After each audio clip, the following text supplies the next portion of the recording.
Munculnya pembaruan Islam 1800 dan seterusnya. Harun Nasution 1985 membagi periodisasi sejarah kebudayaan Islam menjadi 3 garis besar. 3 periode besar tersebut adalah: 1. Periode abad klasik 650 sampai 1250 Masehi. 2. Periode abad pertengahan 1250 sampai 1800 Masehi. Periode abad modern 1800 sampai dengan sekarang. Setiap periode memiliki ciri-ciri yang membedakan dengan periode lainnya. Periode abad klasik menggambarkan kondisi kejayaan dunia Islam. Periode abad pertengahan menggambarkan kondisi kemunduran dunia Islam. Periode abad modern menggambarkan kondisi kebangkitan dunia Islam. Dunia Islam membentang dari Maroko sampai ke Indonesia dengan mengecualikan beberapa wilayah yang penduduknya mayoritas non-muslim.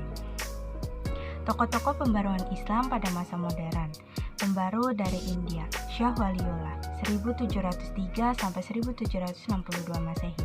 Shah Waliullah dilahirkan di Delhi pada 21 Februari 1703. Ia memperoleh pendidikan dari orang tuanya yang dikenal sufi dan pengelola madrasah, yaitu Syekh Abdurrahim. Setelah dewasa, ia turut menjadi guru di madrasah itu. Kemudian beliau menunaikan ibadah haji dan menimba ilmu pada ulama-ulama di Mekah dan Madinah. Selama setahun, ia kembali ke Delhi pada tahun 1732 dan meneruskan karir lamanya sebagai guru. Shah Waliullah juga gemar menulis. Ketika wafat, beliau banyak meninggalkan karya-karya tulis. Karya-karya beliau diantaranya yang sangat terkenal berjudul Hujjatullah Al-Balighah dan Fuyum Al-Haramain. Ketika melihat kemunduran dunia Islam, Shah Waliullah berpendapat bahwa penyebab kemunduran dunia Islam diantaranya adalah sebagai berikut. 1. Terjadinya perubahan sistem pemerintahan Islam dari sistem kekhalifahan menjadi sistem kerajaan. 2. Sistem demokrasi yang melekat dalam kekhalifahan diganti dengan sistem monarki absolut.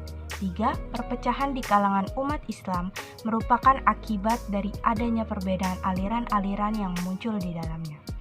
Tiap-tiap aliran mengaku dirinya yang paling benar. 4. Mencampurkan adukan ajaran Islam dengan unsur-unsur ajaran lainnya, sehingga ajaran Islam yang murni menjadi kurang jelas. Pembaru dari Mesir, Muhammad Ali Pasha 1765 sampai 1849 Masehi.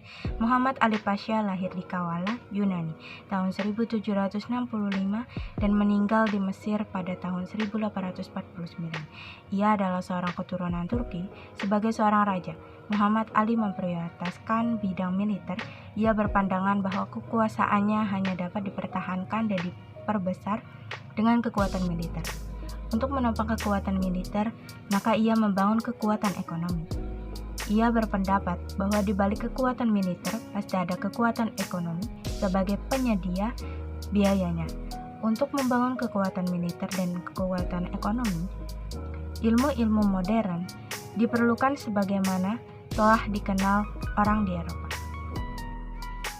Pembaru dari Turki, Sultan Mahmud 1785 sampai 1839 Masehi.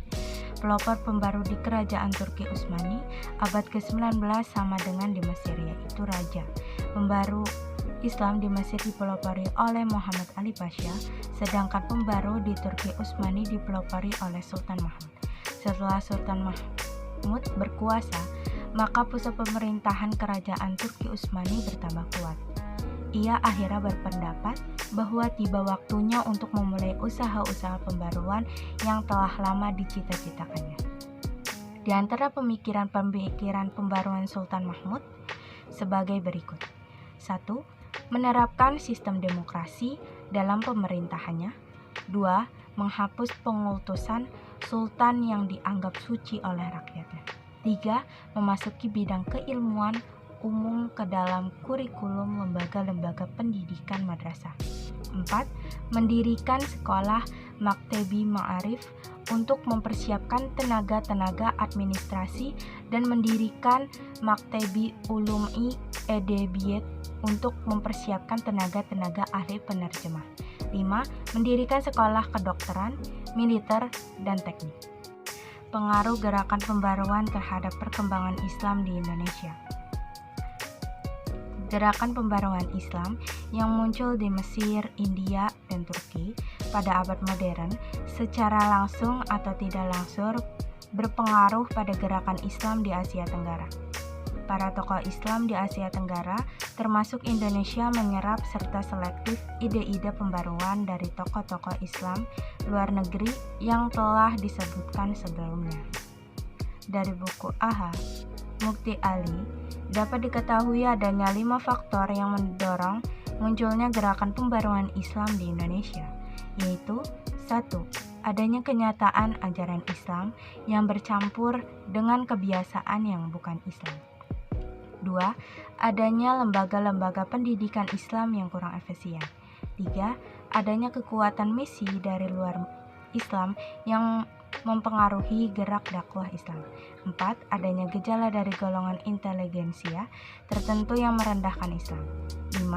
Adanya kondisi politik, ekonomi, dan sosial Indonesia yang buruk akibat penjajah.